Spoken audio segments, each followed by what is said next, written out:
मयंक एक multinational company में branch manager की जॉब करता था। एक दिन मयंक को ऑफिस से घर जाने के लिए लेट हो गया था।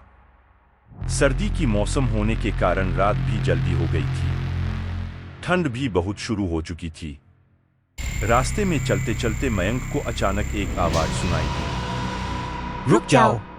मयंक वहीं पर ही रुक गया और पीछे मुड़ के देखा, लेकिन पीछे कोई भी नहीं था।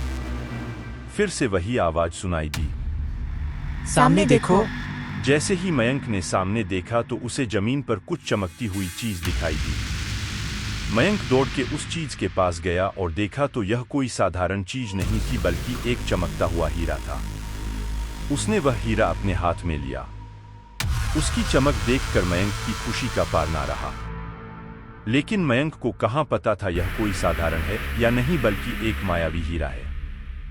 अचानक उस हीरे में से आवाज आई, अगर तुम्हें और हीरे चाहिए तो इस जमीन को खोदो।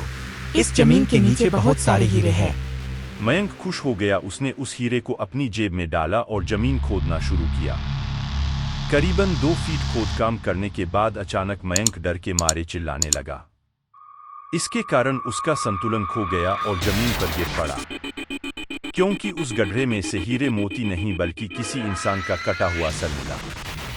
अचानक वह सर हवा में उड़ने लगा और बोला, डरो मत, मैं तुम्हें कोई हानि नहीं पहुंचाऊंगा। मैं तुम्हें बहुत सारे हीरे जवाहरात भी दूंगा। बस मेरी बात ध्यान से सुनो, मैं जहां जाता हूं वहां मेरे पीछे आओ। फिर वह सिर हवा में उड़ा और जंगल की ओर बढ़ने लगा। करीबन 1 किलोमीटर चलने के बाद वह सिर रुक गया। मयंक भी रुक गया। फिर उस सिर ने मयंक से कहा, इस जमीन के भीतर बहुत सारे हीरे मोती जवाहरात छुपे हुए हैं। इस जमीन पे खोदने का काम शुरू करो। मयंक खुश हो गया और उस जमीन को खोदना शुरू कर दिया। खोदते खोदते उस जमीन के नीचे हीरा मोती तो नहीं मिले बल्कि उस सिर का कटा हुआ धड़ मिला।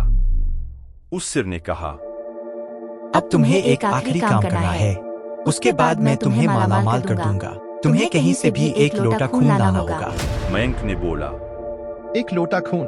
पर मैं एक लोटा खून कहां से लाऊंगा? उस सिर ने कहा, चलो मेरे साथ। वो डरावना चेहरा मयंक को साथ लेकर थोड़ी दूरी पे गया। वहां उसे एक इंसान को जाते हुए देखा। वो सिर बोला, उस इंसान को मारकर उसका खून ले आओ। मयंक डर गया और बोला, नहीं नहीं, यह मुझसे नहीं होगा। मैं यह नहीं कर सकता। अगर तुमने यह काम नहीं किया तो मैं तुझे बहुत बड़ी मुसीबत में डाल दूंगा। फिर तुम्हारी पूरी जिंदगी नर्क बन जाएगी। मुझे माफ कर दो। अगर मैंने उसे मार तो मुझे पुलिस गिरफ्तार कर देगी और मुझे जेल जाना पड़ेगा। उस सिर ने अपने तंत्र मंत्र की शक्ति से एक छुरी और लोटा प्रकट किया और गुस्से से बोला, अगर तुम मेरा यह काम नहीं करोगे तो मैं तुम्हारे पूरे परिवार को मौत के घाट उतार दूंगा। मयंक ने मजबूरी में आकर उस आदमी को मार डाला और उसका खून लेकर उस सिर के पास गया। वो सिर खून को देखकर बहुत खुश हुआ और बोला, यह खून मेरे शरीर पे डाल दे। उस सिर के कहने पर मयंक ने खून को उसके शरीर पे डाल दिया। फिर कुछ ही देर में वो कटा हुआ सिर उस शरीर पे जुड़ गया। यह सब देखकर मयंक की हालत अब खराब होने लगी। वो उस भूत को देखकर काफी डर गया। जैसे ही वो भूत जिंदा हुआ तो जोर जोर से हंसने लगा और डरावनी आवाज में बोला, तुमने बहुत बड़ी गलती कर दी कि तुम्हें मुझे फिर से जिंदा कर दिया।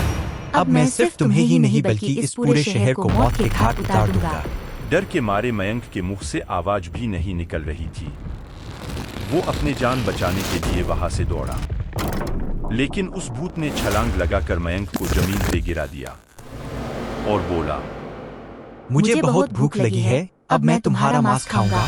जैसे ही उस भूत ने मांस खाने के लिए आगे बढ़ा कि तुरंत ही उसका सिर धड़ से अलग हो गया।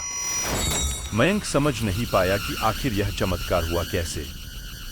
जब मयंक ने पीछे मुड़कर देखा तो एक अघोरी बाबा खड़े थे।